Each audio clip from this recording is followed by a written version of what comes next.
Okay, so I'm gonna do video number 2 in the same night.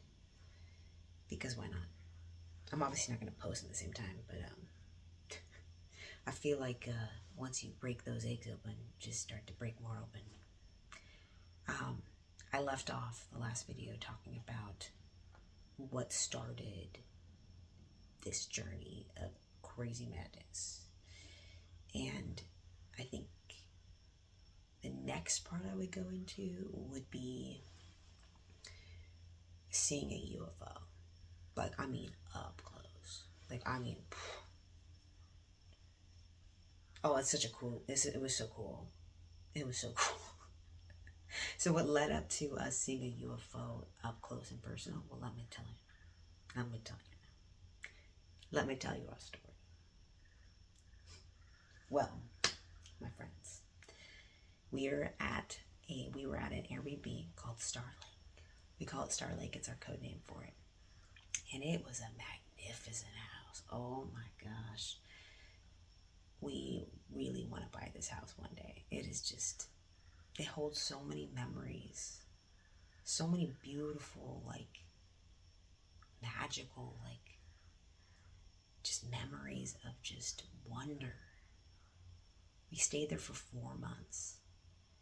And we were blessed to have a life that was free financially at this moment, like, and we still are blessed, but it's in that time period we were unafraid and we were explorers.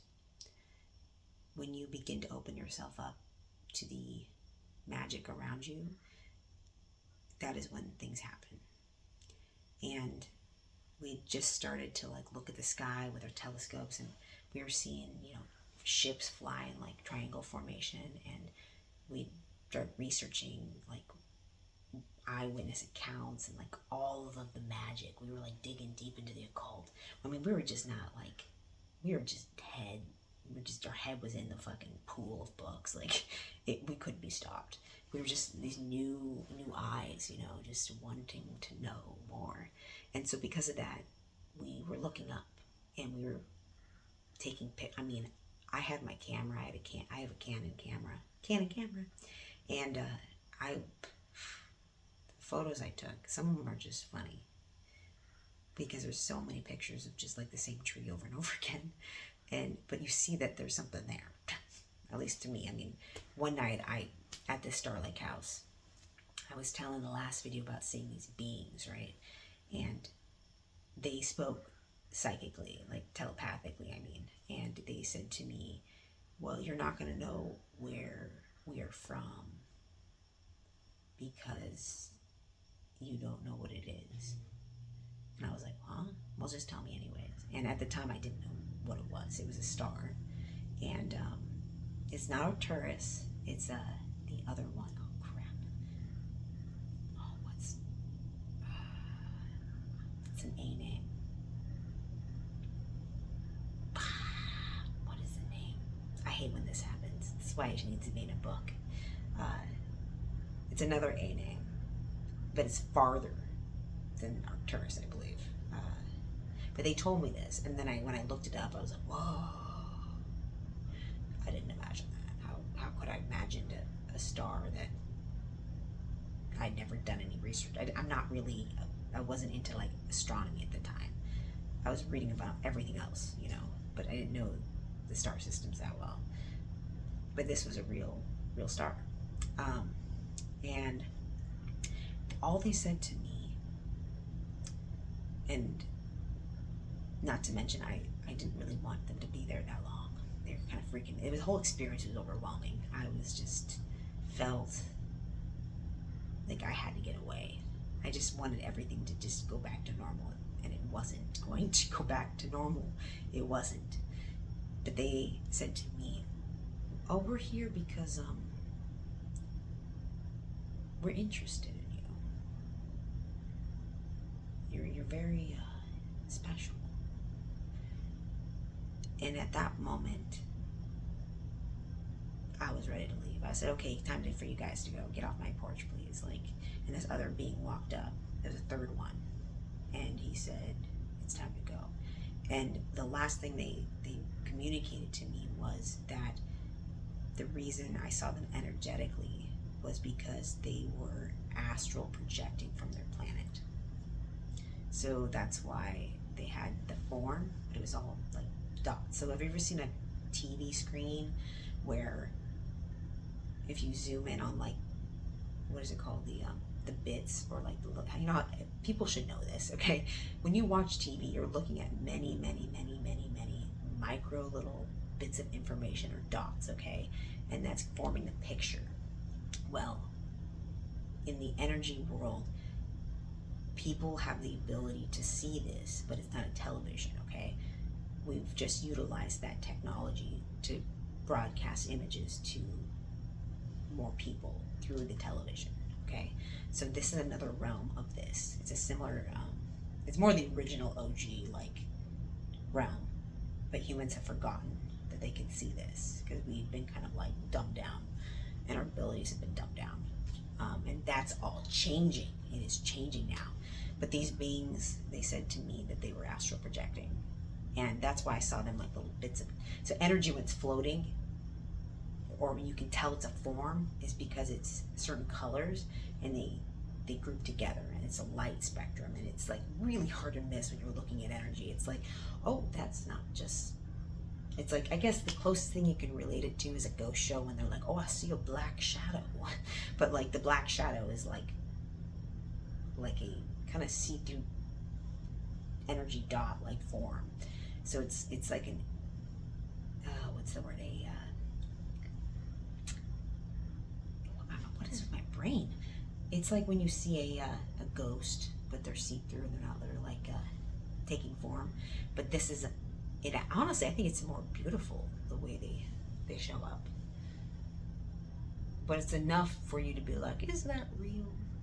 But then they're telepathically talking, and you're like, oh, okay, definitely not just me.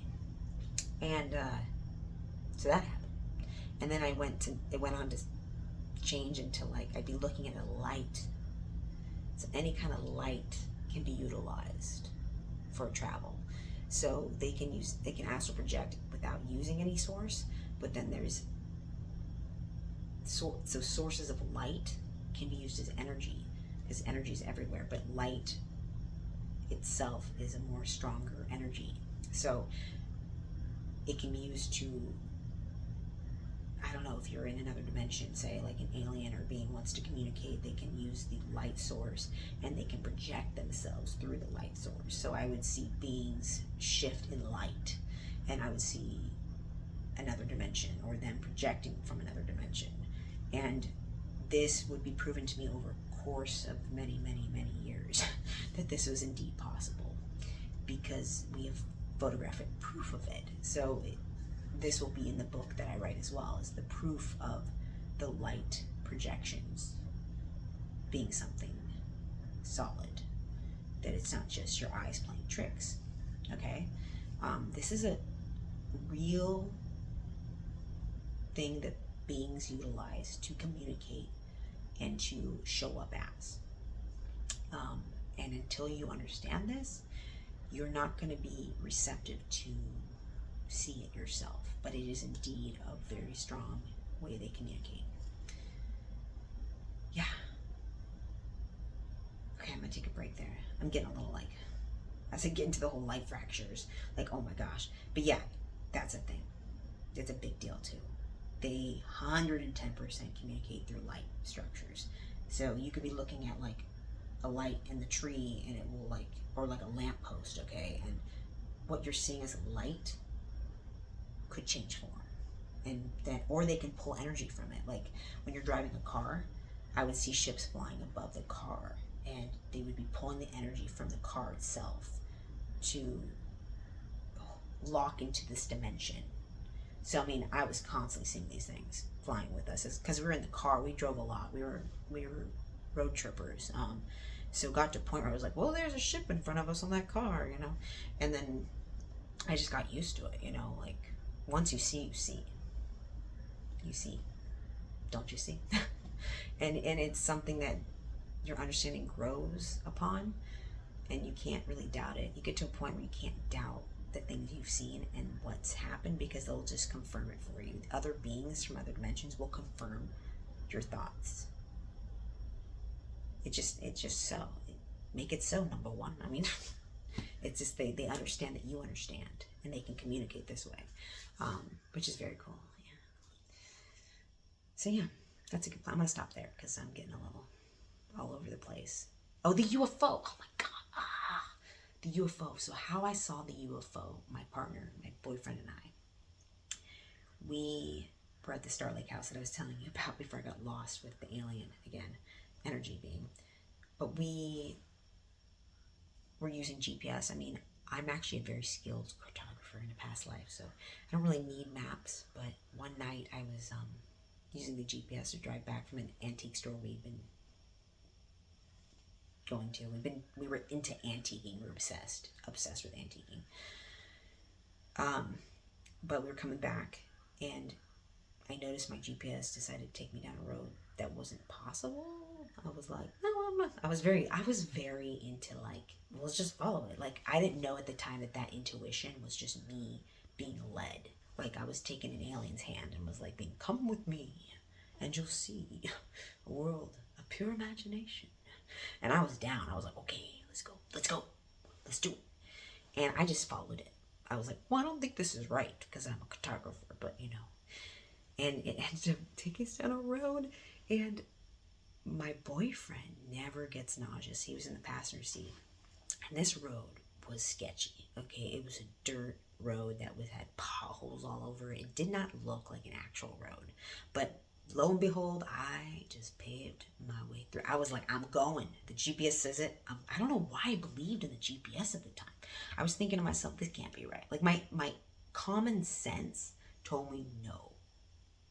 But my soul was like, yes, I have to follow it. Like, I couldn't help it. Like, it was just drawing me in. Like, I was like a signal, and I was hearing the signal, and I was like, I gotta follow it.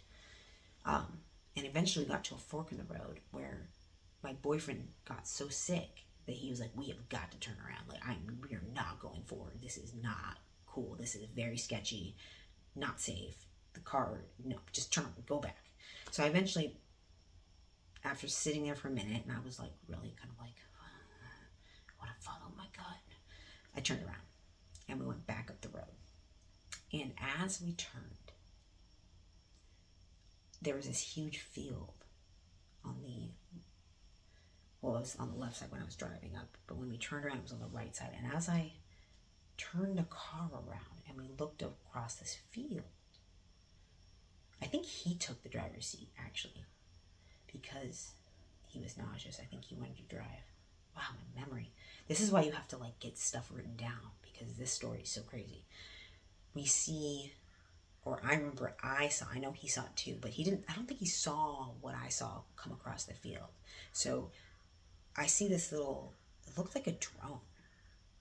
It was like 2019.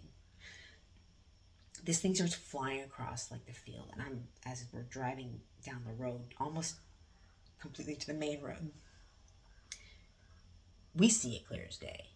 And then we just take a right, and we are going towards our house.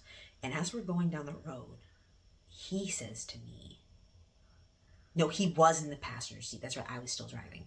I remember this now because I was in control, and I'm like I don't know what it is with me and supernatural events or crazy events. I tend to do the opposite of what normal people do. I just welcome it with open arms. Like, come on in now. Let's open the shop. Tell me what you got. And this thing was dead silent. Your first thought when you see something like this is government drone, technology that we're not supposed to be seeing. Were we like near a secret base? Were we somewhere we shouldn't have been? And this thing was about maybe this big. Maybe, oh gosh, it felt like it looked like a drone, but drones aren't silent. And it had those crazy lights going around it. And it was about 5 feet behind our car. And then it move to the left.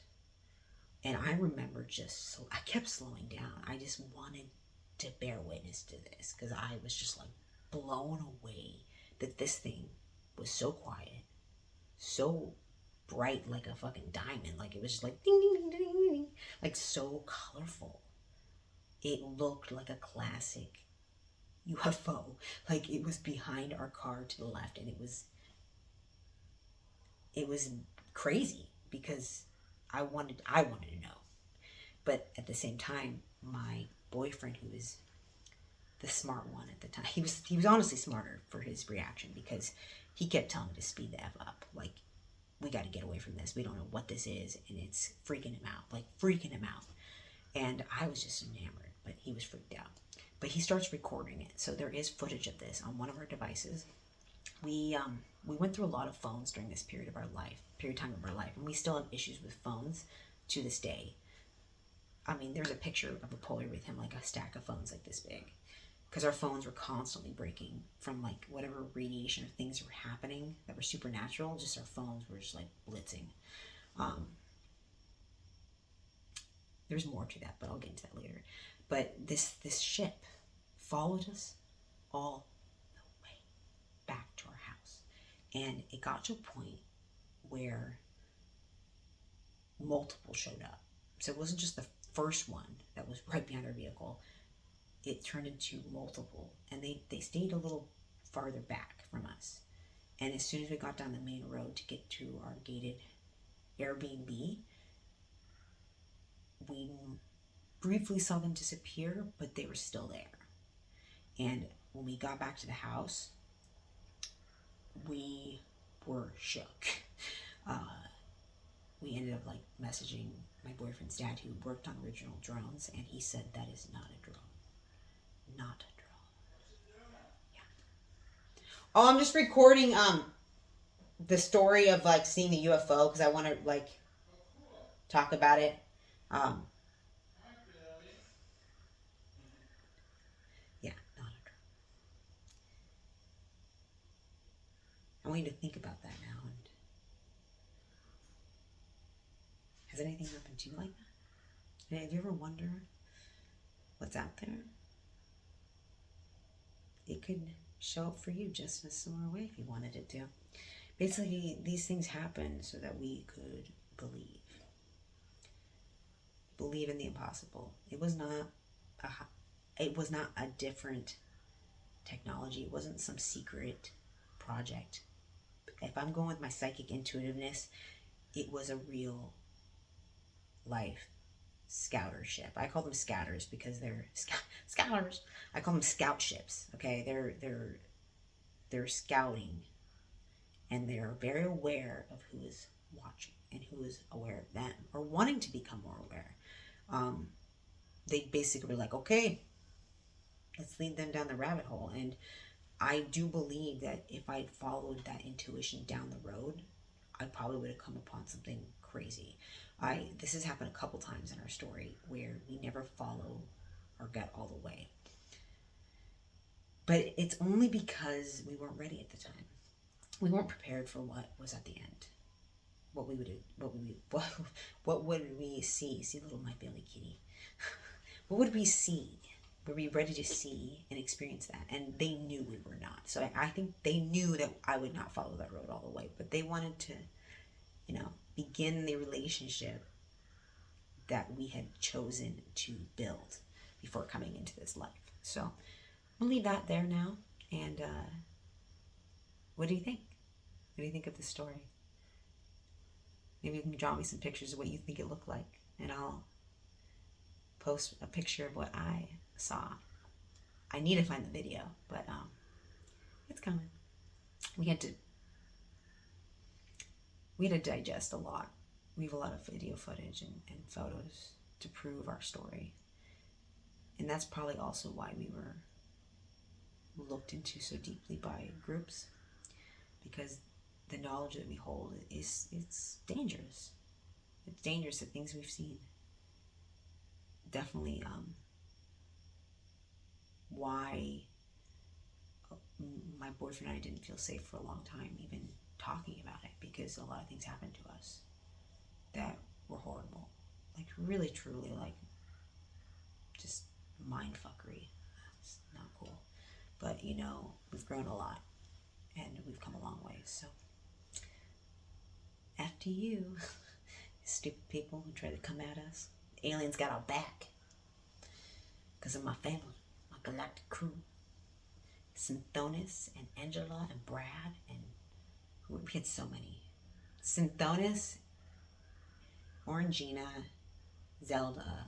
These were names for ships that we would encounter along our journey. And trust me, if you were to see the stuff we had seen, you would give them names as well, because it became very intimate. Intimate greetings, intimate moments with these beings and these ships, and they had to have a name because they were real people, real souls, real consciousness. But yeah, that's it for today. Door number 2. Dun, dun, dun, dun. Okay, bye bye.